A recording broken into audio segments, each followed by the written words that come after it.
one. All right. Well, this is very exciting, everyone. Our Patreons are seeing a new face, as the Patreons can see right now. Kyle has had a sex change. He's a woman now, and he looks Hey guys. fantastic. He's even almost got the same initials, K. Isn't Yeah. that weird? Yeah. And no, all joking aside, we have a new. Well, I don't want to say your new co-host yet because maybe you'll hate this. Maybe you'll actually have a horrible experience. But for our listeners who heard episode 4, we read a message from a listener named Katie, and she is with us here today as she asked for. She asked for it. She says, "Hey, let me come on your show." And Katie, why don't you say hi to the masses? Hi, Rocky podcast listeners. I'm very excited to be here. I've never done anything like this before. And so I'll try not to just vomit my Rocky love all in 5 minutes. But yeah, I'm a huge fan, and I haven't quite caught up with where Ryan and Kyle are now. But I think I'm in Rocky Balboa, I should say. I'm in season 6, Rocky Balboa. Yeah, so that's where I am right now. Well, what's your overall? You don't have to say it to me because I'm the podcast host, so to speak. But tell me your overall feelings of the podcast. You're a new listener, but you've binged every episode. What has your journey been, or what are some things that you've enjoyed or were surprised by? Your overall feelings. That's a really good question. I guess for me, it's so I'm also new to like listening to podcasts. I downloaded a podcast app for a road trip that was like 8 hours each way, and so I tried a few and didn't love some. So there's several Rocky podcasts, and I came upon this one, and I think what kind of got me hooked was just that it was like talking to people just like me.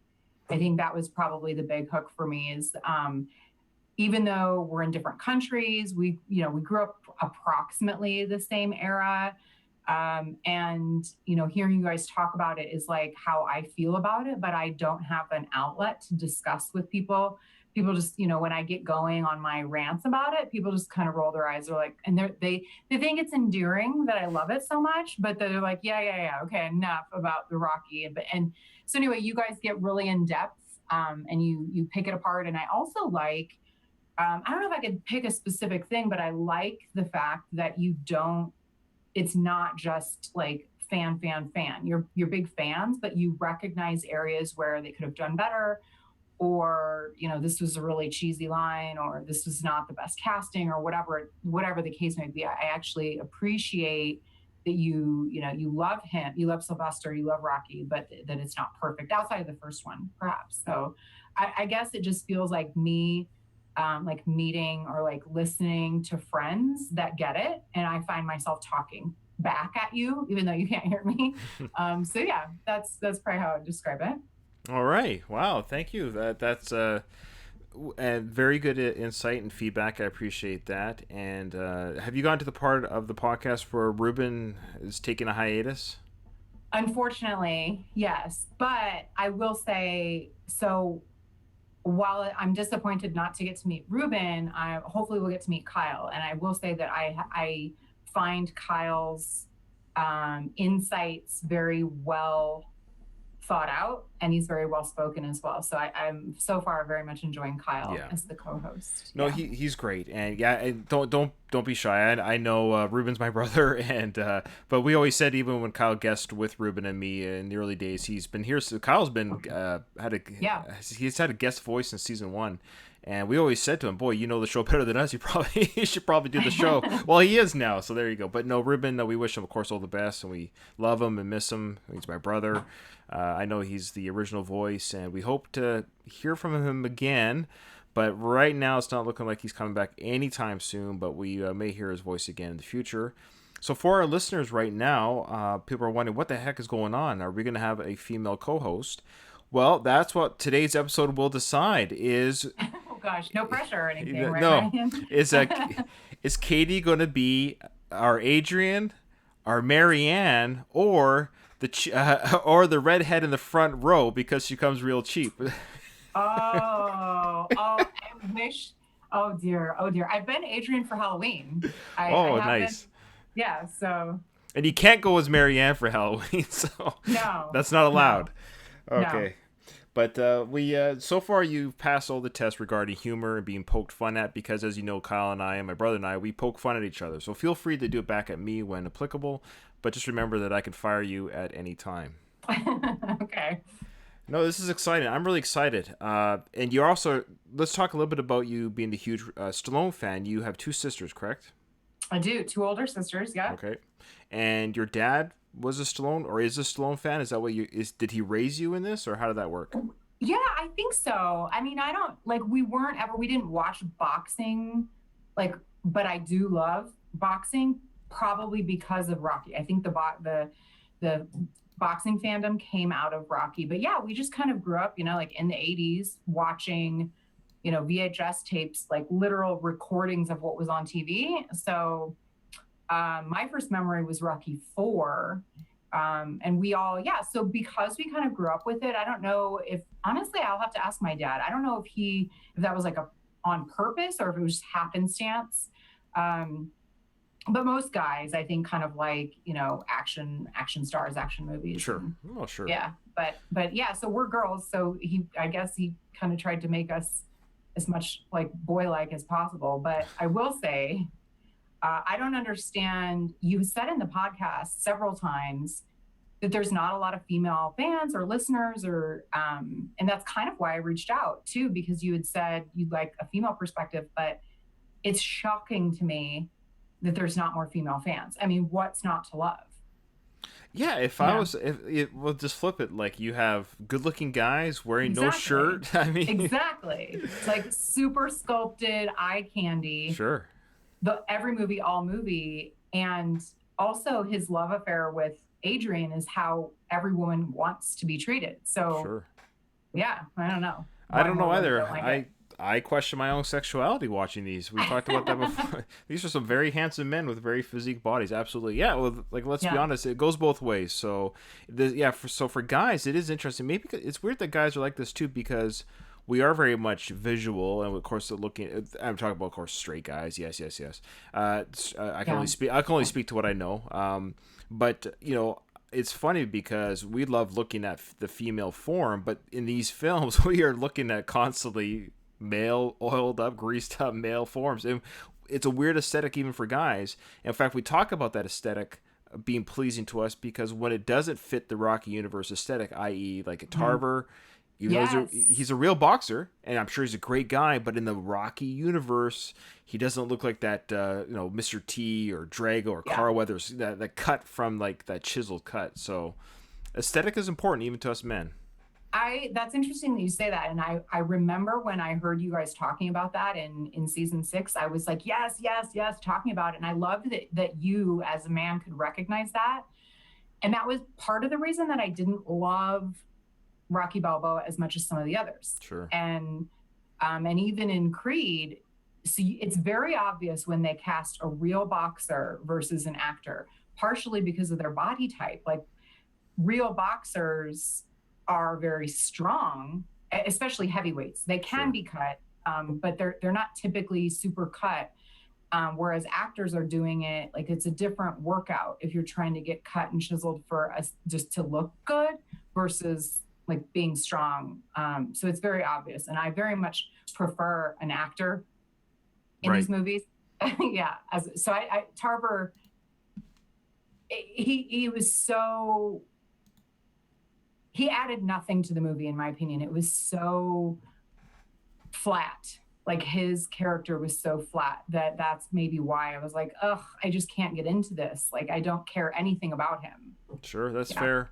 No, and I remember when I first saw Rocky Balboa in the theaters. Again, that was my first like, ugh, yeah, like I kind of wanted a cartoonish type character Yeah. to fight Rocky, and then we got that in Creed 2 specifically, which I really liked. Well, don't want to get too far in the future, but Creed Yeah. 2, we have Victor Drago, who's like, he's everything. He is a real Yeah. life fighter in real life.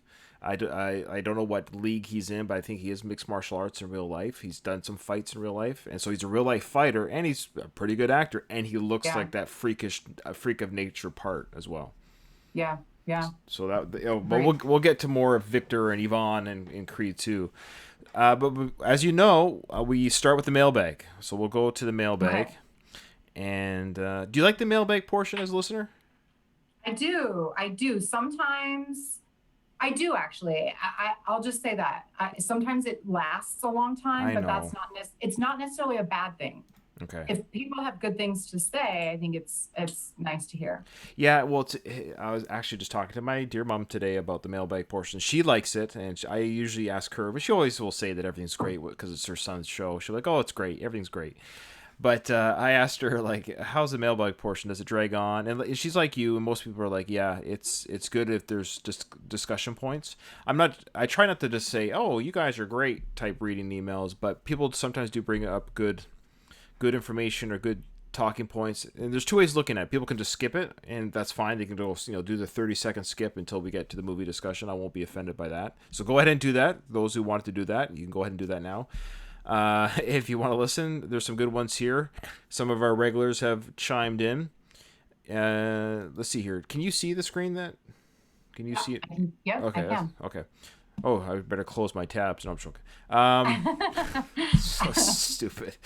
All right. So he says, hello. This is from Patrick Mentel. He goes, hello, Ryan and Kyle. And pretty soon, I'm sure your name will be in there. So again, everyone, it's Katie right now for episode 5. So be prepared to get some emails, Katie. Okay. Just so you know. And people who are Patreon will get to see that I wasn't joking. She's an attractive woman. Let's look at her. She's an attractive. There's nothing wrong with that, okay? All right. I wasn't joking. Okay. This is from Patrick. He says, hello, Ryan and Kyle. Just listened to episode 3 of your Creed coverage. Great episode again. As always, thanks for that. Just a few things I have in mind regarding the character of Adonis. Both of you often say that he's not a very likable character. So do you agree with that? I do. I will say, thankfully, there's a second Creed 2 because he does get better. I agree. But initially, he lacks that. I think we're spoiled with Apollo partially. He was so charismatic and such like a good everything. He just like oozed charisma, and Adonis doesn't. Agreed. Or as we say now, a creed. So, Yeah. so stupid. I'm a little bit older than you, so my old man humor comes through, and I apologize. All right. It's fine. I guess you know the show. Why am I apologizing? You've heard all the stupid jokes. Okay. For example, in the scenes when he tells Marianne that he wants to be a professional fighter, or when he first meets Rocky at Adrian. So he's talking about how he's he's kind of socially awkward. He kind of just dumps information on people without being like pleasant. Mm-hmm. Some of my friends also think that a Rocky Balboa he'll never be, referring to Tommy Gunn, and of course that he won't, but I always defend him nonetheless. In a former email I sent you, I already said that Creed is my second favorite movie of all time after Rocky Balboa. So Patrick is a huge Rocky Balboa fan. Wow. Yeah. Wow. Again, it's not uncommon. I've heard every list. I've even heard people who like Rocky 5 the best. I kid you not. There's people that... Rewatching it for, hearing the podcast, it actually is pretty good. Like, you guys are right. Like, if you watch it again now, you're like, wow, it's pretty good. There are some issues, but yeah, this is interesting only because Creed and Balboa are my least favorites. Interesting. So it's interesting that Patrick is saying that those are his favorites. What's your favorite one? Are you ready to do a ranking? I'm dumping that on you. Well, I will say that it's probably different now than it was even 5 years ago, but I would say it changes. It changes for me all the time. Yeah, I would say right this second, it's 1, 2, 4, 3, Creed 2, 5, Balboa, Creed. Wow. Yeah. So you're coming in on a season of your least favorite of the franchise. Unfortunately, yeah. That's fine. That's good. Yeah. we got a female perspective coming in, folks, but she's gonna shit on it just like us. All right. I'm just joking. We've been fair and kind. But we got a scene coming up today where I'm okay. All right. Okay. So he says here that a huge part of the appeal that he has is Rocky for sure, but Adonis plays a big part too. I think that especially with Rocky being in the movie, they couldn't just have another Rocky with just a different skin tone. And we talked about that in an episode that just got released, that yes, we recognize we can't just have a black Rocky. That's not what we're going for, or what they should go for. They had to make Adonis different to Rocky, and the access to Adonis is definitely not as easy as with Rocky. He's a bit spoiled, yes. He had a lot of more money than other up-and-coming fighters, but before he was adopted, or at least lived with Marianne, he had a tough childhood, which we addressed it. Up to the age of 11 or 12, he did have a rough childhood. Growing up in juvie can be very tough, and the glimpse of that we see in the beginning of the movie, and these formative years couldn't be erased with money and a good life afterwards. I agree that can be a problem. This is Ryan talking. I agree that can be a problem, but at the same time, it could also cure what was a problem. So, a stable life and money and access to health care and all those things can erase pain. We have friends that, I won't disclose too much information, but we have friends that take care of foster kids or help foster children who have had rough upbringings, and we see them in a stable home, and it's amazing how quickly they can kind of adjust to, hey, this is a good life. Yeah, I mean, I don't have children myself, but they do tend to be very resilient. Yeah. Yeah. I mean, some depending, of course, on the trauma. Sure. We understand. Yeah, of course. Okay. So he says, then he has a lot of self-doubt and anger inside because of his feelings towards his father, Apollo. Is he worthy of the name Creed? Was he just a mistake? He talks about this in the movie. And, of course, Rocky hasn't had it easy in his youth, too. Much harder than Adonis, granted, but Rocky's Rocky. So seeing Rocky instantly feeling tied to this young man, I feel tied to him too. So he's saying that he kind of feels attached to Adonis because Rocky took him under his wing. So it's kind of like, well, if Rocky likes him, that's fair. He goes, I see it as a journey for Adonis stretched out over 3 movies at least, because he's still hoping for Creed 3. And at the end of Creed 2, standing at Apollo's grave, he seems much more content as a person. He has a wife, a child. He's on very good terms with his mother and with Rocky. His adoptive mother, and he made peace with his father, even settled the tragic history of Apollo and Drago. I could see him a much more relaxed, and if you want, likable in Creed Part 3, especially if Rocky's not in it. And looking forward to Episode 4, which at the time of this recording will be already dropped. Keep up the great work. Greetings from Germany, Patrick. Very nice. He's written in several times before, hasn't he? Yes. He's our number 1 German fan. So that's good. I don't think we have other listeners in Germany, but I think he's our number 1. Yeah, Patrick, that's all good. And I know we've harped on Adonis a little bit, and we still are, because in the part of the film that we're in right now, he's still not very likable. Yeah. I think the thing with Creeds is so there is an audience of people who are not Rocky fans and they just start watching the Creeds. So I think they probably have a different perspective than those of us who are Rocky fans, and therefore nobody can be Rocky. So like there's nothing anyone could do to be Rocky, and so like there's no way he can win in our eyes, but he does grow on us. Yeah. I agree with you that in Part 2 I did like him more, and I wonder if how much of that has to do with Stallone being more in charge of the tone of Part 2 than he was in Part 1. Who knows? I think so, for sure. Yeah. All right. So this is from Greg the First, the famous Greg the First. He says, Ryan and Kyle, I'm a little quicker responding this time, I think. I wanted to start by saying that my emails are almost never meant to be critical. I love the podcast. And anytime I can add a little bit of trivia or an alternative perspective or a different option, I try. Also, as for being on the podcast, I don't think I've ever actually been asked. I don't want to say I'm too busy, because I know how busy you are, Ryan, but I'm at the moment very busy in my personal life as well. Still, maybe we could work something out at some point in the future if you really wanted to have me on. I'm not opposed to doing it. I'm too nervous to have Greg the First on, because now I've got you on, and you're already doing a bang-up job. Kyle already is a better commentator than I am. Pretty soon I'm just going to have Greg the First, you, and Kyle doing the show. Well, if we get more listeners as a sponsor, I'll just sit back and take the cash while you guys run the show. All the cash that's rolling in. Ugh, yeah, all right. Well, as everyone knows, I do not do this for the money. However, let me speak to my Patreon. We didn't get any new Patreons. Come on, guys. Just for as little as $1 a month, you get to now see. Now, if there's not an incentive, there is one now. You get to see Katie on screen, and there you go. Just for $1, you get to see. If I can get $1. Yeah, it's just for $1. I told you, she's in the front. She's the redhead in the front row. She does come real cheap. Oh, I'm terrible. Ryan, I Yeah. will say that my two older sisters are actual redheads, so maybe we should have them on instead. Oh, there you go. That'd be hilarious. Oh man. As you know, I'm quoting the Rocky Five quote. Yes, Okay. yes, Okay. All right. yes. So if you want to see Katie, please Sorry. $1, just for $1, you could become a Patreon. See Katie and myself and Kyle doing these live recordings, or you could also get the early releases of the audio edits where we take out all these terrible jokes that don't land.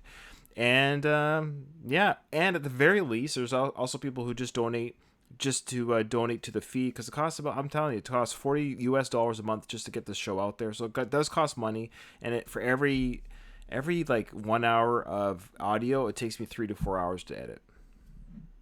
So it's That's a little an bit of insane work. amount of time. Yeah. Yeah, that's crazy. So that's what you're. So at the end of the day, if you just want to throw a couple dollars to say, "Hey Ryan, thanks for your edit," and that's all. That's all you're doing. So, but if you don't want to, we still appreciate you listening and all that good stuff. But that's what the Patreon's for. Okay. So we'll go back to his email, because he is a Patreon, is what he's saying here. Okay, so here's his specific thoughts. He goes, number one, on one very minor correction. You mentioned the Rocky statue is the first time Rocky's image appears in the movie, but it was actually during the YouTube video of Super Fight 2 that Adonis watches at home. Okay, he's right. Greg the First, you're right. Yes, the YouTube video that Adonis watches on his bed, there was a scene of, we talked about it too. We actually said there's Rocky and Apollo on the YouTube. But yeah, good call, good poll. Number two, he says the whole sequence when Adonis first arrives in Philly through the scene at the restaurant is one of his favorites in the movie. Greg likes the soundtrack. The song played is The Fire by The Roots, featuring John Lennon. Legend. The Roots originated in Philly. I love that I didn't know that. Did you know that? I didn't. No, I did not know that. That makes sense though, that they're using their music. Yeah. He says that I love the cab taking Adonis into the city on Route 76. Has a topper with Hershey's chocolate on it, and Hershey is just an hour from where I live and about 90 minutes from Philly. Oh, look, we're starting to get the coordinates of where Greg the First lives. We can start pinpointing where we can find this guy. Is he the one, or is it someone else that sends like the Google Images or the Google Earth or something? That's Brian. That's Brian Granko. Okay. Brian Ganko. He sends a plethora of images. It's like insane amount of work, and he's got the whole place mapped out. It's insane. Yeah. Third point, he said, I said previously I would try and bring up some of the things that I really like about the filmmaking, so this scene has one of my favorite images in the movie. When Adonis says that Apollo is his father, the camera is... And I did catch it, I know Greg will believe me when I say it, but yes, he's about to point out what I failed to mention in the episode, but I did catch it when I was taking photos for the episode. I'm like, oh, it's a perfect frame right there. He says the camera is framed perfectly with Rocky on the left and Adonis on the right, and the picture of Rocky and Apollo is perfectly between the two of them against the wall. Yeah, it's an obvious choice by the director, but yeah, you see Rocky beside his Rocky, and then Adonis beside his father, Apollo. And then he says that it's very interesting. Adonis says that he is my father rather than I am his son. He thinks that it was an intentional decision. Now, he doesn't say why. What would you think the difference between the two is? I mean, I might be just super dense because I'm not seeing how those are super different. Like what the intention behind he's my father. Yeah, I don't know. It's just one's more active. I don't know. I think maybe you could argue when he says he's my father, like, yeah, by no choice of my being in existence, he fathered me into the universe, but I'm not his son. Like, there's no relationship. Oh. Yeah. He fathered me, yes, but I have no relationship. Yeah, that makes sense. There's a song by Phil Collins where he sings, he's no son of mine. He's no son of mine. You know that one? I think it might be by Genesis. Do you know that song? If you sang it or if I heard it, maybe. But... Well, number one, I won't be singing it. Not off the top of my head, no. Okay. He just wanted to finish by saying that he can totally see how Adonis comes off unlikable in a lot of scenes, but for some reason it never bothered him, and it still doesn't. Looking forward to episode 4, though I hope you don't spend too much time criticizing Bianca. Well, I don't think we did. I don't think we did on episode... Yeah, we did a little bit. Maybe a little bit. Okay. We'll get to Bianca. Hector, our favorite wrestler, wrote in. He said, "Hey guys, hope you guys, your families are great. Just listened to the John Rivoli interview episode, and I got to tell you, Ryan, you got heart, but you fight like a damn ape. In all seriousness, I was going to turn it off." So Hector was going to turn off the interview with John. Did you hear that interview? I did not. What is that? Season 7? It's in season 7. Yes, it came Okay. out. It came out after. It's like a bonus episode. It came out right after episode 3. I missed it. Oh, it's okay. It's still in the feed. You have 24 hours to listen to it, or you're fired. Okay. Okay. He said, he goes, "I was working out at home and needed some motivation. I didn't want to hear an artist talk about clouds and colors of the rainbow. I wanted to hear stuff about training, running, and brunt force trauma, stuff that will rattle my ancestors. But then," he says, "just at the right time, he starts talking about Space Jam 2 and and a secret Rocky treatment he's working on. Suffice to say, I looked him up and started following him on Instagram. Amazing work that if it weren't for your podcast, I would have probably never given a chance and seen. But now that it's over with, let's get back to training, taking your vitamins, and saying your prayers, brother, because what you got to do when the largest podcast from your Canadian province runs wild on you. Take care, guys, and keep punching." Hector Canales. Yeah. He's a character. So Very nice. Yeah, he was basically trying to say that it's a boring art. It's a great interview, by the way. I'm not trying to plug my own interview, but if you haven't listened to it, those who are listening to this episode, go back and listen. John's a great guy. He's got a heart of gold. He's just a humble, great guy, an incredible artist, and check out his stuff. Absolutely. Okay. And the last email, this is from Alistair Gray from the UK, Newcastle. He said, "Hi, Ryan. I've been enjoying the Going the Distance podcast for a few months. The show is really accessible and entertaining. You've struck the perfect balance between talking about your genuine passion for the films whilst calling them out for their wackiness, crazy timelines, and continuity errors. Kyle is an excellent co-host. His boxing knowledge is good, and you guys bounce off each other well. I was born in 1977, so he's 2 years younger than me, and somehow managed to miss the whole Rocky and Rambo saga in the 80s. He says that he switched on the TV at the wrong time and managed to catch the speech at the end of Rocky IV, and it put him off on Rocky and Stallone for years." Oh no, it isn't the best part of Rocky 4. But No. Okay. When I was 18, I remember watching Rocky 3 late at night after a few beers and thoroughly enjoying it. Since then, I've watched almost all of Stallone's films and been to see him in person during an Audience With show live in Manchester in 2014. I've loved the Rocky Renaissance throughout Balboa and the Creed films and never thought I'd get to see Rocky on the big screen again. Keep up the good work. Best regards, Alistair Gray. Thanks, Alistair, man. That was a very nice email. Okay. Email portions are over. We'll wait till Kyle comes back on for our next recording when we'll do Who's Following Kyle on Twitter. And right now, Katie, you don't have a Twitter account. No, I do not. I'm very old school. You need to get one. Apparently I do. So far, I'm barely keeping up with Facebook. So, well, but, Twitter's actually a pretty good place for the podcast, and we'd love to have you on, and then we could do the segment Who's Following Katie, and you'll probably get much more followers than us. So let's see how many followers you can get on Twitter to help support the show. There you go. Let's roll into. You got anything you want to talk about before we roll into the movie?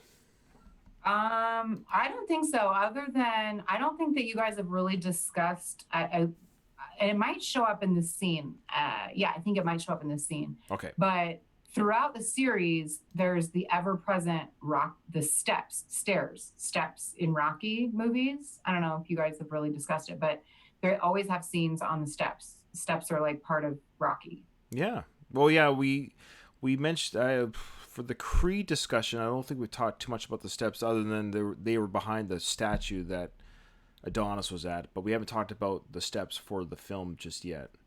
No, apologies. I don't mean the museum steps. I mean like actual steps in a home or apartment or wherever. Oh no. What's your thought on it?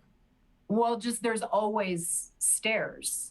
Like scenes are always taking place in Rocky movies in stairs or staircase or steps. Always. Every single movie. There's like it's part of the Rockies. That's funny. Yeah, that is.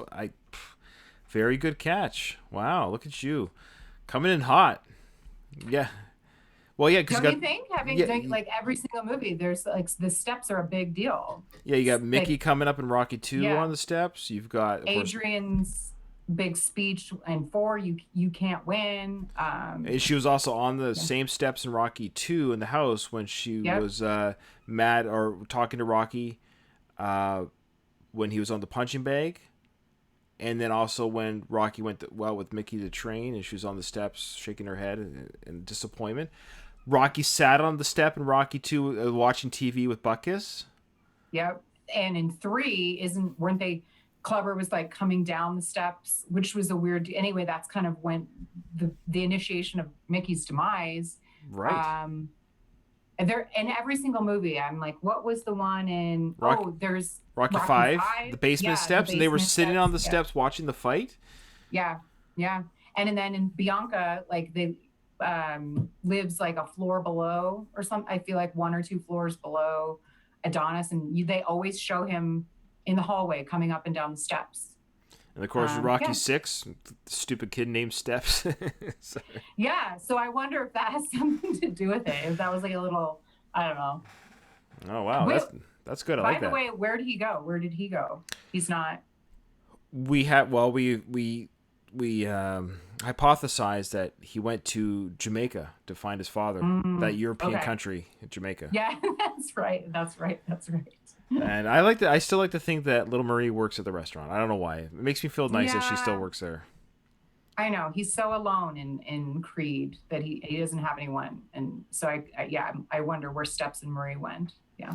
Or she ran off with Spider Rico. Who knows? But Yeah. all right, here we go. So Adonis is out jogging. I guess an evening jog. I would say it's probably between 8 and 10 at night because he's jogging in downtown Philly and he comes across a club and he sees the picture of Bianca and he figures, oh well, Bianca must be performing tonight. Well, that's convenient. So here we go. Let's check out this scene.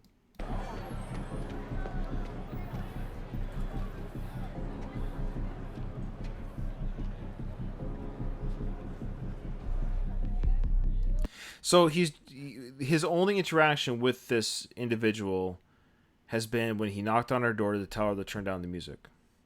And he recognized her on a poster just outside the wall of this club. Now, she must have made quite an impression because yeah, that looks like her, but I would have been surprised. Like he's jogging at night and he happens to see a picture of Bianca. He's like, "That's her. That's my neighbor from below." And he kind of shakes his head like, "Oh, I can't believe it. Let's go see what she's up to." Like there's a reason for the loud music, like her. Yeah. Right. Well, yeah, we're gonna. What's your before we get into what he's about to walk into, the scene that's coming up? Do you have any feelings on Bianca's music in general that you want, or do we just want to hear what she's doing first and talk about it after? Yeah. Let's hear it first and Sure. talk about it after. Sure.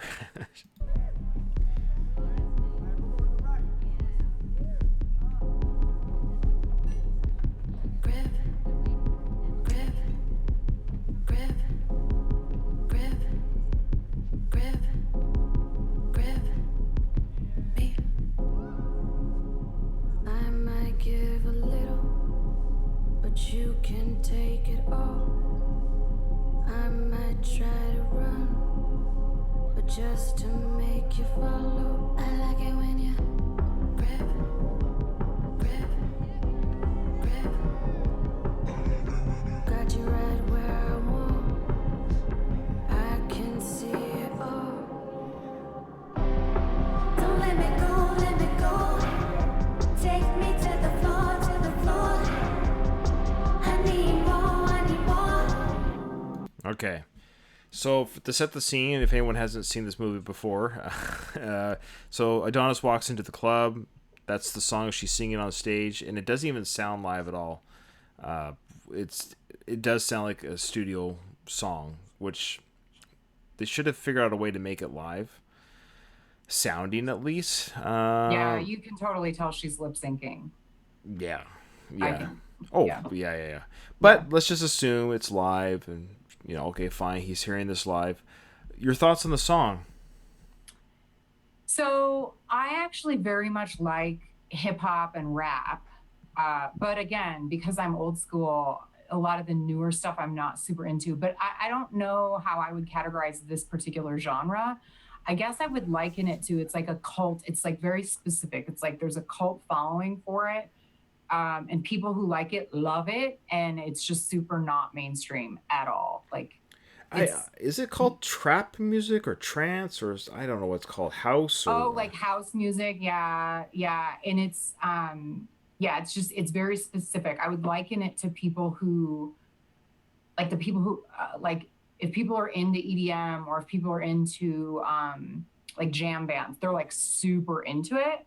And I would say that people who are into like house music or like this specific genre are it's not for everyone. So it's not my cup of tea necessarily. But, no. yeah. Look, I'm not a snob when it comes to music. I like stuff that is cheesy as much as anyone. I like corny stuff, fun stuff, and serious stuff too. It all depends. I just like good music, and the thing about the Rocky franchise is the music. And I know this is a Creed film. I understand that this is a Creed film, but the music in the films has always been a highlight. Like just look at James. Like I'm not a James Brown fan. Okay, I don't listen to James Brown. However, his performance living in America. Agreed. Is that that fun? Was amazing. It's fun. I loved it. Like I know people kind of poked, like you guys have even poked fun. You're like, wow, this took up 10 minutes of the movie, but I loved it. Like of course. Everything about it, I loved it. It's fun. I agree. The music in this, it is a departure. And I actually don't mind. Like there's more of a rap update, like just with the background music. Sure. And the composer, I had to look him up because it's this Ludwig Göransson, like the composer for these. And we don't really even hear the Rocky music until like a few scenes from now. And then only then am I like, oh, it's like the familiar, but until then it's just like another movie, like a brand new movie. And yeah, you could definitely, and I understand that that's kind of what they're going for in many ways. This movie had to be a fine line between, we know people that watch the Rocky films are going to come watch this film. In fact, they were hoping that people but they were also making a film that had you never seen a Rocky film, could you follow and enjoy this film? And it would have its own identity separate from the Rocky films for a first-time viewer, that you didn't have to watch the Rocky films to enjoy this film. And I think they did a good job of that balancing act. I agree. I do. I fully agree. And just on the music, not to get ahead of ourselves, because this is in the fight scene, but on the music front, Adonis walks out to Tupac's Hail Mary. And that kind of like, that made me love the movie when I maybe didn't love it so much before, but I'm like, oh, because I'm a huge Tupac fan. And I think the a lot of fans that aren't necessarily Rocky fans maybe would have appreciated that as well. No, it's cool. And I see in your background there, yes, there's Tupac behind you. Yes, my office, I have Bob Marley and Tupac everywhere in the office. So. That's great. And this is what we need, folks. This is what we want. We want that different flavor for the show. So, that's great that you come with. I'm not an R&B hip-hop guy.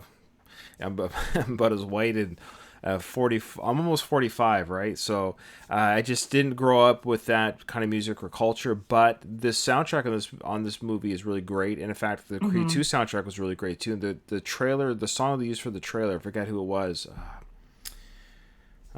was. But I love the song that they used for the trailer. And when we get to Creed 2, we'll talk about that. But yeah, I got no problem with that music in this film whatsoever. But Bianca's, but what I'm saying for right now is, within the movie story, the storyline is that he has gone into this club and seen her sing this song, and I would have been like, oh, look, I don't care how good looking you are, this song is garbage. But yeah, for just as a viewer, he probably loved it because it is kind of sexy, but she her performance, she always in this scene, but we see it several other times when she performs, that she does that like squatting dance, like squat dancing to the like a little too much. I don't know. I'm like, okay, enough of that. But I'm sure that going to the bathroom in the woods or something. Yeah. Do you know what I mean though? Yeah. It's like she's not just like standing dancing, like she's kind of half like almost on the floor a little bit, and it's just a little overdone. She does it several times in the movie, and maybe it's Creed 2 as well. But they meet eyes. I think the point is like, he is like, oh, she's super sexy. And then, and then she maybe plays it up a little more because she sees him and they meet eyes. And that's, I think, the point of the scene. Yeah, I agree. All right, so this is the morning after. Boxing fans have been waiting years for the super fight between Pretty Ricky Conlon and Danny Wheeler. But we guess the fighters couldn't wait another 24 hours. Conlon punched Wheeler after words were exchanged during the face-off. Wheeler suffered a broken jaw and has already announced plans to sue Conlon and the WBC. So that's brutal. So for our listeners, what happened there? They showed Adonis at Mighty Mix looking at the TV screen, and we see that Wheeler got punched in the jaw at the weigh-in by Ricky Conlon, who's already in trouble for the gun charges. This guy's a bad apple. It breaks the jaw. That's pretty brutal. Yeah. I mean, I don't know who they're pulling from. I don't know as much about actual boxing as Kyle does, but they do tend to kind of pull from the headlines a little bit there. And I don't know who they're pulling from, like Mayweather maybe. I'm not sure. Yeah, well, I don't know either. And we didn't even say Kyle was supposed to be. His intention was to be here tonight. This was going to be Kyle was supposed to be here as well, but a family stuff came up. He's it's not a private thing in the sense of he's working on some home renovations that are just causing him a headache, and he's got stuff to do in the house. He's just can't get to the recording today. So that's what's happened. And he offers his condolences, and he's wishing you all the best today, Katie. By the way. Oh, thanks, Kyle. But I said that we'll get him on and you on at the same time sooner than later, so that will happen. Okay. I think what it's also kind of drawing from, there's a lot of parts that I wouldn't say steal, but they draw from the first Rocky film. Is remember Mac Green broke his hand and couldn't fight Apollo? Oh, good point. I kind of forgot about that. It sets it up for that totally makes sense. So now we've got a guy with a broken jaw, but he's unable to fight the scheduled fight. So, of course, they're going to have to find a gimmick or replacement to get somebody to fight Ricky Conlon. Because he only has so much time before he goes to jail, right? Like he's... Yeah. So there you go. So now for our ear viewers, we got Adonis jogging again. He's jogging outside. He's doing a lot of cardio. It's snowy and icy outside.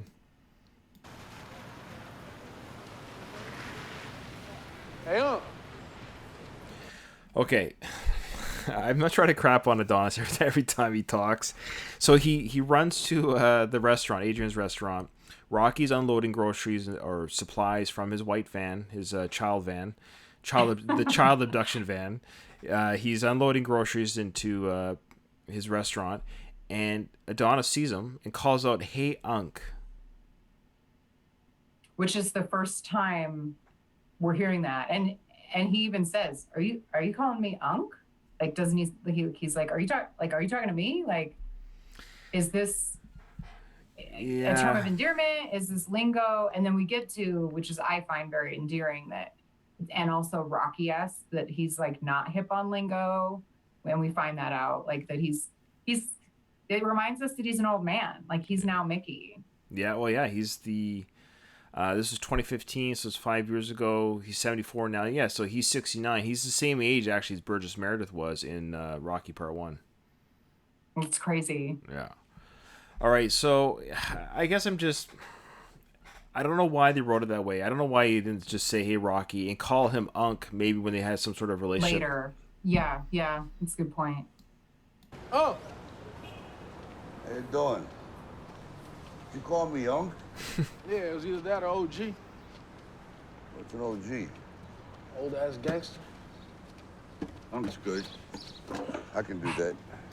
So that's a good line. He's like, "What's an OG?" Yeah. Old ass gangster. Oh, Unc. I'll take Unc. Better. Yeah. It is terrible though. I don't like Unc. I don't know. Does anybody call anybody that? Like, I know. Yeah. Does anybody call anybody Steps? Look, I love Stallone, but his names of people sometimes, though some of them have been great. Like he named Apollo Creed. Oh, the names are amazing. Particularly in this, we've got Pretty Ricky Conlon. What's the Leo Sparino? Like, there's some good names, and I will say though, in this movie, we don't know, because I think Sylvester only wrote his lines, so it's possible that the Unc thing came from the other writers. That's what we're probably seeing on screen right here. Is Ryan Coogler wrote the dialogue Yes, for Michael Jordan's character Adonis, and Stallone responded with how Rocky would have responded. I bet you the original script probably didn't address the unk. It probably had Rocky accepting it. Yeah, that's a good point. But he's like, that doesn't make sense. I wouldn't do that. So Rocky's like, "Oh, are you calling me unk? What's that?" And he's like, "Well, it's that our OG." And he's like, so those are very natural Rocky responses to this younger generation. So yeah, I think the only person that can write Rocky dialogue is Stallone. Absolutely. End of story. Yeah. All good. So what'd you come by? You hungry? No, I just wrapped up at the gym. Figured I'd stop by. Okay. Maybe ask you a question? Sure. I can do all this. What are some drills I can do to get my hands speed up? Some guys up there, I bet they can help you. All right, so he's helping Rocky unload, and Rocky's like, "Hey, I've got this. I can do this." But Adonis just keeps working for him and says, "Hey, I need some drill tips on how to make my hands move faster." And the Rocky's like, "Oh, there's people at the gym that can help you with that." He knows what Adonis is doing here. Mm-hmm.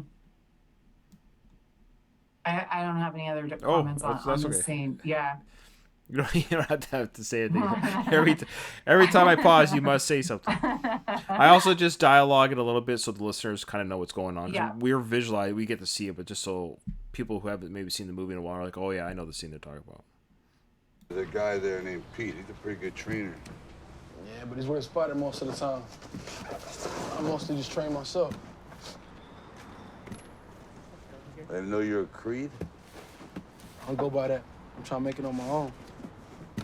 Name's Johnson. Who's Johnson? Mom's name. Plus, just makes life easier. So that's really interesting. So Rocky is like thinking actually like, hey, if you told him that you're a Creed, you might get better treatment. You might get noticed and get some help. And Adonis is, to his credit, Adonis is like, no, I want to do it on my own. I'm not going to ride the name of Creed. But it's interesting that he does that, but he also is trying to employ Rocky's help. Yeah, I mean, it's like he's been to a few gyms now. Like he's hit up a few people for help and essentially isn't getting it. You know, so what was it? Like little Tony Burton's kid, what's his name? Little like Duke. He said, yeah, Little Duke. Yeah, he was like, sorry, I'm not going to let anybody train you. So then he goes to Mick's gym, hoping to maybe find Rocky there. And then he meets this Pete guy who, I don't know where he came from. But Pete's like, I don't know, you can pay your dues. I'll help you a little bit. But so Adonis is like, well, what am I supposed to do? Oh, well, I am in Philly. I'm going to try and head up Rocky now. Right. Yeah, and it's just interesting how he's trying to say he's making it on his own, but he's still pestering Rocky for help. So he's not. He wants help. He wants help. Good point. Yeah.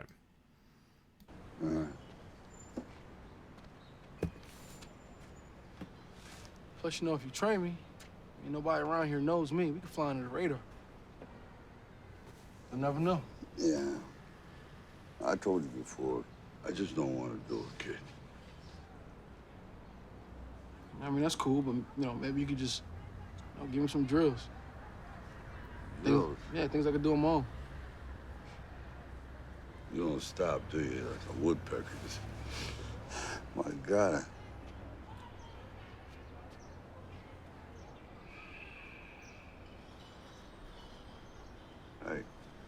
I got a few.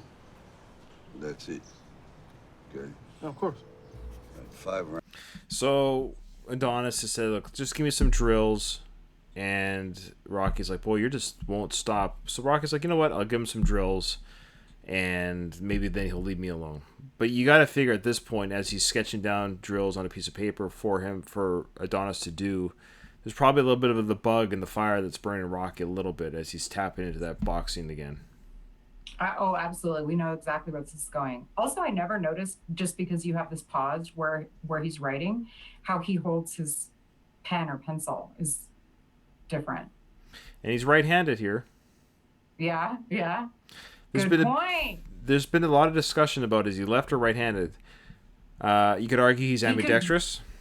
Well, or you could write with your right hand, because he did grow up in a generation where you're not supposed, like, they didn't allow you to write with your left hand. That's very true. But yes. it's still he fights left-handed because it's natural. It's to him. natural. I don't know. And that's what I'm gonna go with. No, that's a good call because you could argue that's the way he's holding the pencil. It's a very awkward way to hold it, but he's holding it in his right hand, but he's holding it like it's not his prominent hand of writing. Right. Interesting.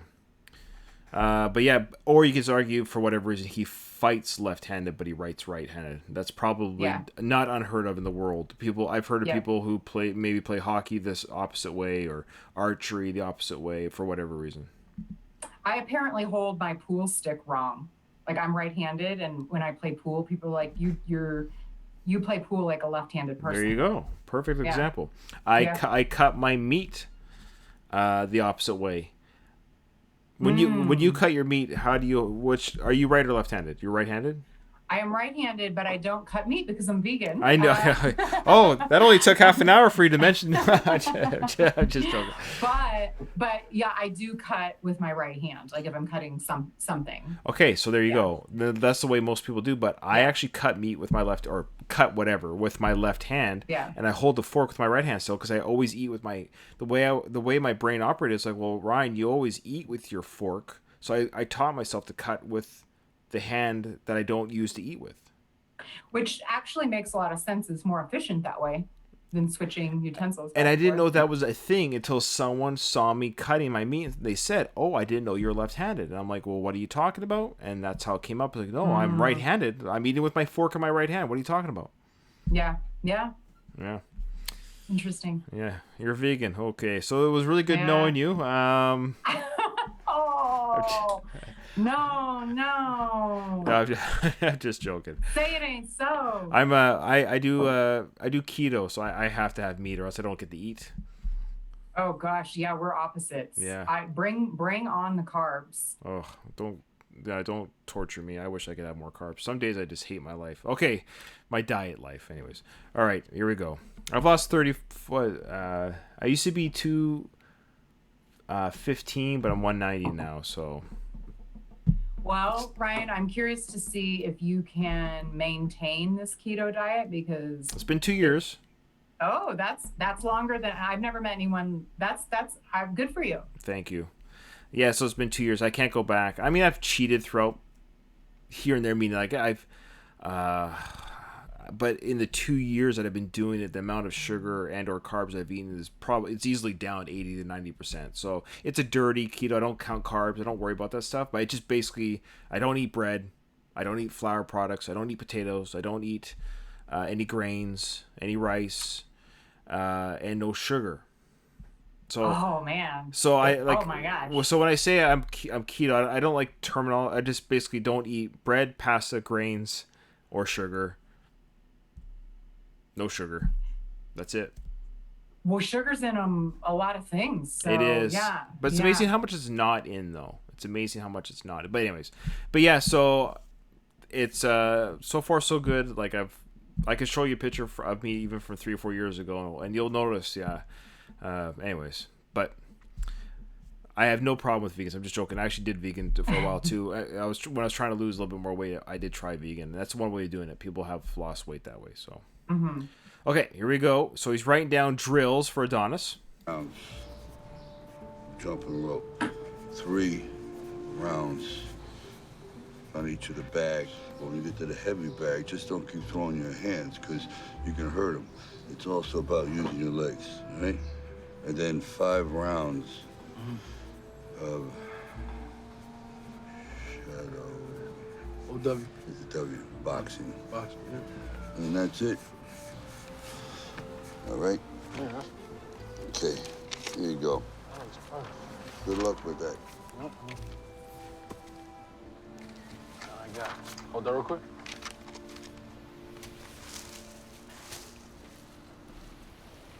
All right, so he quickly took a picture. We'll get to that little fun line later. But he took a picture with his phone of the drills that he wrote, gave it back to Rocky, and he's starting to unload the groceries. And I guess it's a way of showing, look, I'm not here just to get drill. I started a task by helping you unload the groceries and to continue doing it again. And I think that won Rocky over a little bit. Like, he's not just using me. He actually is helping me too.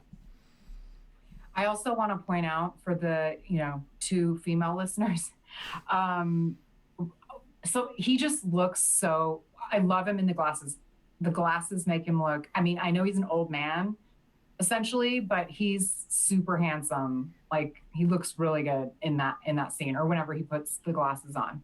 Oh, that's great. This is fantastic. Thank you for pointing that out. Yeah. Yeah, like I'm like, uh, he doesn't look like the average 69-year-old or 70-year-old at this point. Yeah. I'd be very happy if I looked aged like that in a good way. I don't. It scares me to become 70.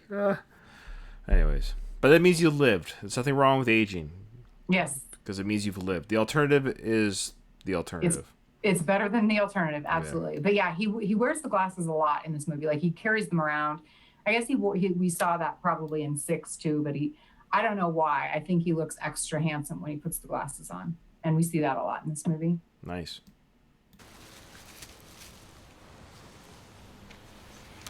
All right, man.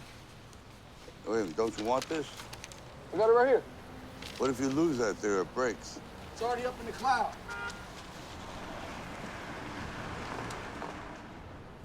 Cloud. What cloud? So it's a cute little boomer. Aww, it's so Rocky. Yeah. It's so Rocky. I love it. He really and my dad is actually the same age as Stallone, and so it's interesting to see when this came out. My dad would have been probably even now. If I said, "Dad, the pictures in the cloud," he would have been like, would have probably reacted the same way. What, the cloud? Yeah, I mean, and the other thing it points out, which is sad, is that he actually has a son. That if he were around more, he would know those things, perhaps, like the things that Adonis is pointing out. But it also is sort of like reminding us that he doesn't have a relationship with his actual kid, the kid. Where's the kid? I don't see the kid. He uses his name never, ever. It's the kid. It's the kid Junior. Yeah. Played by the wonderful Vito. How do you say his name? Milo Ventimiglia. Ventimiglia. He is good. He's a good Rocky Jr. Is he handsome? Do you find him handsome? Very much so. Yeah, yes. He's a good-looking guy. He's my age, and he does a great job in the This Is Us show. I've heard that. I've not watched it, but I hear people speak very highly of it. You need to watch that show. It? Oh my goodness! Okay. Do you like to cry? For TV shows. If I am in the right mood, I mean, I cry every Rocky movie. Like, right. I mean, that's a guarantee. I have to be in the right mood, I guess. Yeah. This Is Us will make you cry. Oh. Okay. It's a wonderful story, great film, great TV series. I think you'll enjoy it. And watch. And Stallone has a guest appearance in one of the episodes. Well, so I've heard you say that. That makes me want to check it out. Yeah. Like, yeah. And Justin Hartley is one of the best-looking lead actors in TV history. The guy is ridiculous. He's a blonde-haired guy. Justin Hartley. Justin Hartley. Justin. Oh, yes, I do know. Oh, yes. It's ridiculous. It's not fair. I hate it. He's extremely handsome. And I don't, aside from Dolph Lundgren, I'm not usually into blondes. But yeah, that Justin Hartley is, yes. Yeah. So there you go. Agreed. You got to watch the show. What is wrong with you? Yeah. I don't know. I'm going to now watch it. Is it still going? Do they still make new episodes? Yes, they do. Yeah. Okay. You got time for another scene, or are you ready to pack it in? Yeah, I've got time for is this the date scene, maybe? I'm not sure. I think we've only covered like 4 minutes of film. I know. Apologies. Sorry. There's no rush. I mean, because once the Creed films are over, well, we're going to roll into the Rambo films. But do you like the Rambo films? Well, only because he's in them. I will just say if some other actor were in them, I probably wouldn't care about them. Sure. But you named one of your dogs. Yes, Rambo, and I have a Rambo and I have a Balboa, and Balboa is a girl. Oh. But yeah, I'm saving the Rocky names, like the 5 Rocky names, like 4 boys and a girl, for just like the right group of dogs or cows or donkeys or ducks or something. Yeah. That's funny. I've had a cat named Adrian. I've had a cat named Polly. I love that. My cat, both have passed away, those two. Funny enough, Adrian and Polly are both dead. Aww. Yeah. I have a cat right now named Apollo. and he's the black cat. I don't know if you caught that episode. Yeah, I did. So that's why he's Apollo. Absolutely, it's a beautiful black cat. And my youngest son's middle name is Stallone. That's fantastic. Yeah, Grayson Stallone. Yeah, I love that name. So it is a good name. Yeah. Great name. All right, so let's keep going. We've only been recording for an hour, which equals about 45-minute episodes, just behind the curtain with the editing and everything. So it'd be a shorter episode if you're okay to still record it for a bit. Yep. Yeah. Right now, you're definitely not the right ahead in the front row. You've passed the Marianne test. You're edging towards being an Adrian. So let's see if you can go the distance. Okay. All right. Hey, Ma, it's me. I was just calling, but doing good and got an apartment. It ain't much, but I'm trying to make it into something. I miss you. I want to hear from you, so call me back when you get a chance. All right. So that's nice. He called Marianne and called her Ma. He calls her Ma the whole time. Like, I mean, essentially, the only time he refers to her as Marianne when he's talking to Rocky. Yeah, okay. That's right. Yeah, so that's nice. So, and that was nice that he calls. There you go. There's the first... actually, this is the second... So we got 2 scenes in a row here where he's endeared himself a little bit to the audience. He's was kind to Rocky, helped him with the grocery unpacking, was thankful of that, and did a little bit of fun little interplay with Rocky. So that's, of course, the highlights of Adonis are always when he's with Rocky. And then a second endearing scene, so his value is rising a little bit here. Now it's him calling Marianne. So even though she says don't bother calling, he still did.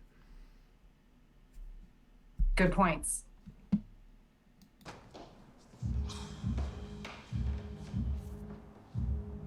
We still hear that music playing. Ugh.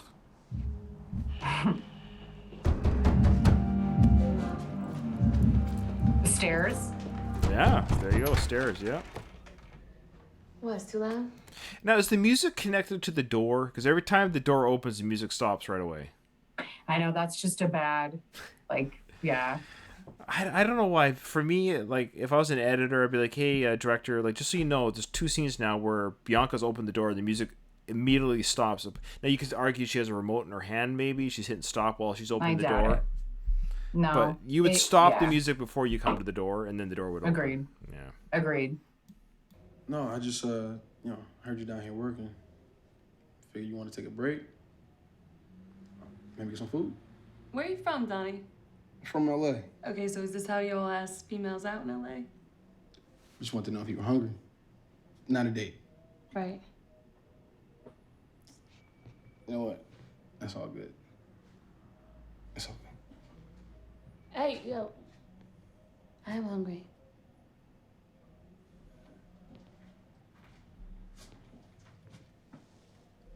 Only have an hour. Do you know where you want to go? I was hoping you could tell me. You're from Philly, right? Okay. All right, so he's asked her out on a non-date to go grab a bite to eat. I was going to ask you a question I shouldn't. Well, why the LA thing? Why does that matter? That was a very polite way of just saying you want to go get a bite to eat. I don't understand what she was saying. This is how they ask girls out in LA?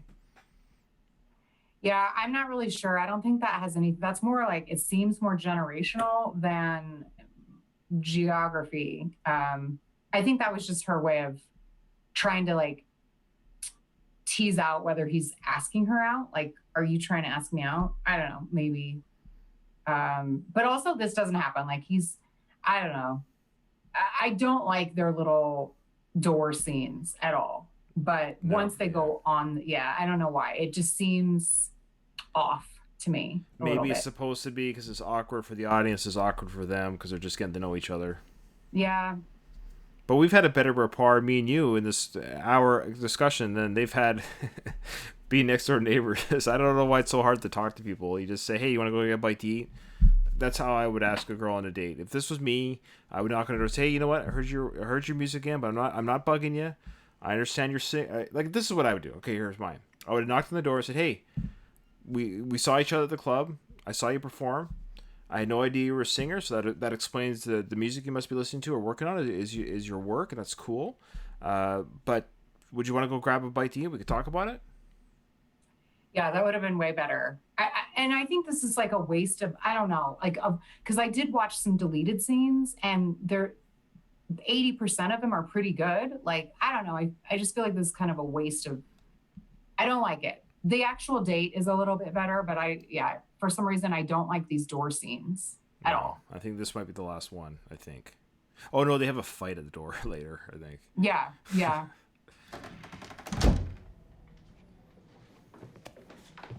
Luck, man. So this guy comes down the stairs and says, "Good luck, man." Well, she's got a reputation for being a... Well, she is a little like Miss Fang, like she does kind of seem like that. So I do think that was his, like, yeah, good luck going out with this one. Like, well, what's his deal? Did he try doing this? Yeah, man, I tried to get this girl. I didn't get her, so good luck to you, buddy. Or maybe she just has that, like, resting bitch face, or, she's just not the most friendly to strangers, or like these people that live in the building. If she just seems icy, maybe. Right. I don't know. A bit of both, I think. Obviously, she has a reputation. It's kind of a... He could have... This guy could be your brother. Say, well, that's my sister in there, so I don't know what you're talking about. Like, it's a weird thing to say to a complete stranger. Good luck, man. Like, he could just be delivering... Maybe he just delivered pizza and she's gone to get change. Yeah, who knows? That's a good point. Yeah. I don't know.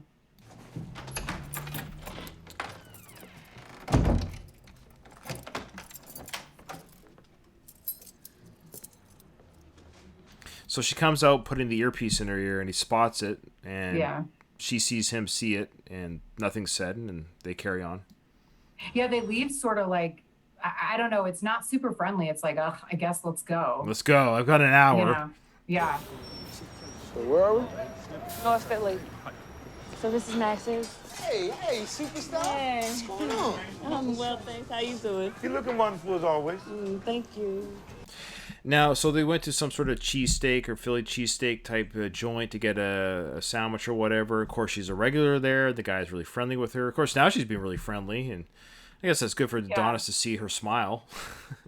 Yeah, I mean, we missed part, again, like there was a deleted scene that was, I think, would have helped this, like, set this up better. Sure. What was it? It was like they take the bus, which they didn't need to. So it's not like this is her neighborhood. They had to like take a bus to get to this neighborhood. Okay. And he was like, I think it's actually really cute. Actually, like it showed more of them getting to know each other as you would on a date. If you're new in town, he's like asking her, "Oh, what neighborhood are we in?" And she explains, "Oh, it's such and such neighborhood in North Philly."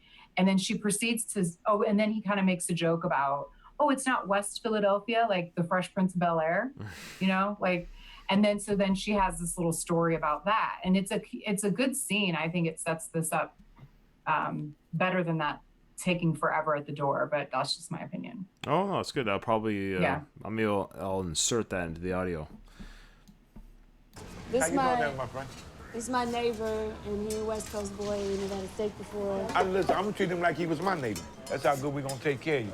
I gotta assume these guys are real workers behind this counter, or they found somebody to play people with no teeth. Yeah, they do seem like straight out of Philly, like neighborhood people. Like they've been there and lived there forever. Yeah. But yeah. I think so. You like pickles? Nah. Nah? Okay, mayonnaise. Put extra peppers on that joint, both kinds. Okay. Ketchup, Right. extra cheese. How much are we? $9.95. Nah, let me get these. Oh, that's cool. I asked you out, right? Yeah, you said it wasn't a date though. So this scene actually, sorry to interrupt, No, but this scene, for what, like, it bugs me because 2 sandwiches and 2 bottles of water cost less than $10. Yeah. I don't know why. Maybe nobody else, like, that doesn't cheap. seem super right. Like, I'm like, how is this? The bottles of water alone probably cost that much. Like, maybe I should go to North Philly. I don't know. Yeah, maybe things are. Maybe any of our Philly listeners can tell us that this is a reasonably priced. These are called Philly cheese steaks. Is that what these are? Yeah, I think so. Which is famous, but I'm like, 2 huge sandwiches and 2 bottles of water is less than $10. So I'm guessing the bottle of waters are maybe $1.50 each. So it's $3, and the sandwiches are $3 each, I guess. Yeah, it's pretty cheap though. Oh yeah. What are we eating? Right there. So are you back there drawing this, drawing that? What's a John? It's a noun. It's like a seed. These is John's. This is a John. This restaurant was sitting in. It's a John. You're a John. You got a John? Like a dude. No. I got too much going on right now. So she's explained that everything's a John. Do you know that term? I did not. I had to look it up. It's a Philly thing, apparently. Like JAWN, like Jean. Oh. It's slang in Philly. I don't know. I've never heard of it outside of this movie, and I had to look it up. But it must be a Philly thing. Yeah, that's what he seems to be. He's talking. He's investigating the culture of Philly, like he's in Europe or something. But yeah, and she refers to him doing Jean's earlier, like when she's making fun of him for working out, like she does. Oh, that's the word she used. She's like, oh, you got to do some Jean's, like lifting weights, like weight. Yeah. So the word is interchangeable for almost anything. Yeah, seemingly. Okay, that's pretty Johnny. Yeah. Clothes and stuff. Yeah. Oh, so he asked her, do you have a boyfriend? Do you have a John? And she's like, no, I'm too busy. I don't have a boyfriend. So yeah, now he's like, okay, she's single. Cool. I'll keep hounding her a little bit. I'm opening an electric factory next month. What's that? It's a big venue out here. A lot of people got their start. Chill, Legend, The Roots. That's what's up. Can I ask you something personal? Mm-hmm.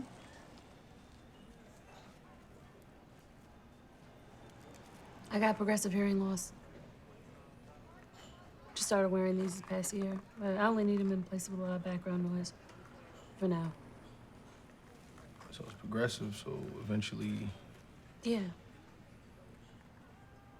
Yeah.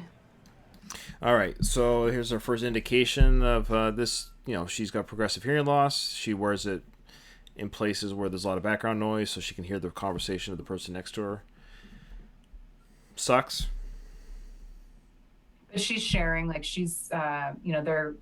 I think from here on out, the date actually seems pretty realistic. They're trying to, like, they're doing what you would actually do on a date, and I think that's her showing, because she is pretty like tough exterior, so she's opening up to him. Yeah. And being vulnerable. And he just said, "Okay, that's it. I'm out of here. Yeah. Keep my sandwich." I'm just getting ready for it. Like, getting used to these. I'm learning sign language and stuff. But I really can only remember bad words, ones that aren't that useful. Like,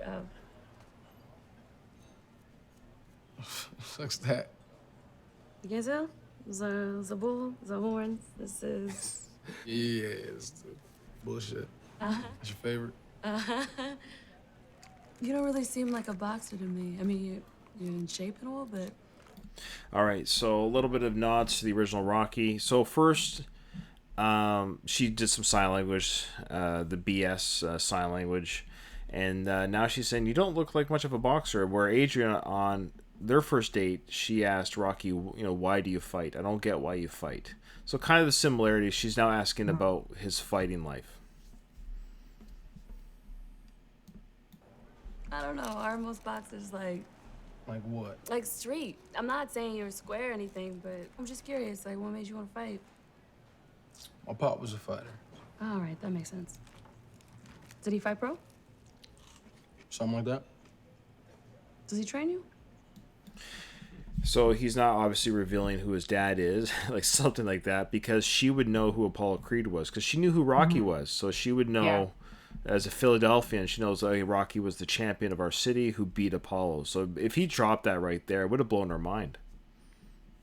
I think, though, maybe it's coming up. Like, he says a few things, and then you can see her, like, the wheels spinning in her head. Like, she's starting to try and, like, piece it together. Maybe I could be wrong. Yeah, well, yeah, I'll look for it. We might just be seeing it because we know the answer. So maybe that's true. My pop died before I was born.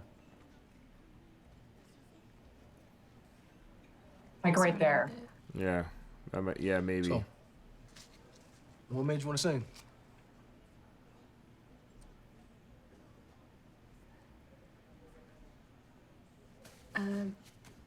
It makes me feel alive.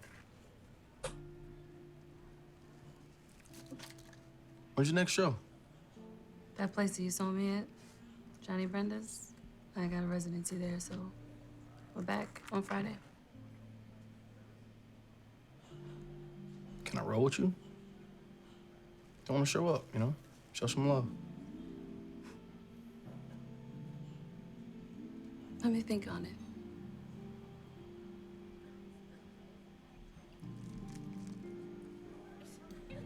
Can I roll with you? So, does that mean am I assuming he's? Jeez. Is he saying like, I'll be your date for that night? Sort of. I mean, I don't know if anybody like says that now. I think that's his way of like. I think when he asks her, why do you sing or something like that, and when she says, it makes me feel alive. Like I think that is the moment in which they realize, because he's like, oh, that's how I feel about boxing. And then he's like, oh, I'm super into her now, like done deal, like successful date. And then, so he's now trying to like make her aware of that. Like, I'm super into you. Can I come?